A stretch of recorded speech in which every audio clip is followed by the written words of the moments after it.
ଝିଲମିଲ ଆଲୁଅର ଏ ସହରେ ଆଜି ବି ଅନେକ ଅନ୍ଧାରୁଆ ଗଳି ଅଛି।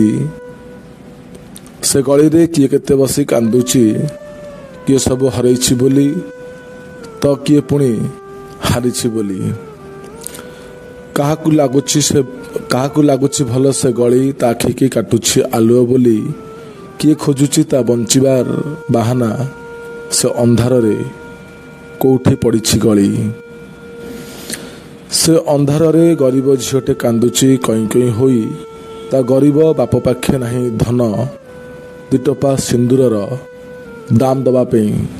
ସେଠି କାନ୍ଦୁଛି ଅବଳା ନାରୀଟିଏ ଲୁହ ଝରେଇ।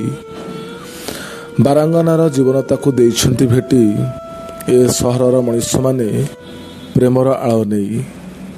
ସେ ଅନ୍ଧାର ଗଳିରେ କିଏ ପୁଣି ଲୁଚିଛି, ତାକୁ ଯେ ମଣିଷମାନଙ୍କ ଗହଳିରେ ଭାରି ଡର ମାରୁଛି। କିଏ ପୁଣି ଭଲ ପାଉଛି ସେ ଅନ୍ଧାର ଗଳିକି, ତା ଦେହରେ କଳଙ୍କ ହେଇଯାଇଛି ବୋଲି ମାଖି। ସବୁ ଅଲୋଡ଼ା ଜୀବନ ଅବହେଳିତ ହୋଇ ଗୁମୁରି କାନ୍ଦୁଛନ୍ତି ସେଠି। ସେ ବୁଢ଼ୀ ମାଆଟି, ବୁଢ଼ା ବାପଟି, ସେ ଗରିବ ଭାଇଟି, ସେ ଭଉଣୀ ପୁଣି ଯିଏ ହାତରେ ବାନ୍ଧୁଥିଲା ରାକ୍ଷୀ, ସବୁ ସେଇ ଅନ୍ଧାର ଗଳିରେ ହଜିଯାଇଛନ୍ତି କୋଉଠି। ଝିଲମିଲ ଆଲୁଅର ଏ ସହରେ ଆଜି ବି ଅନେକ ଅନ୍ଧାରୁଆ ଗଳି ଅଛି।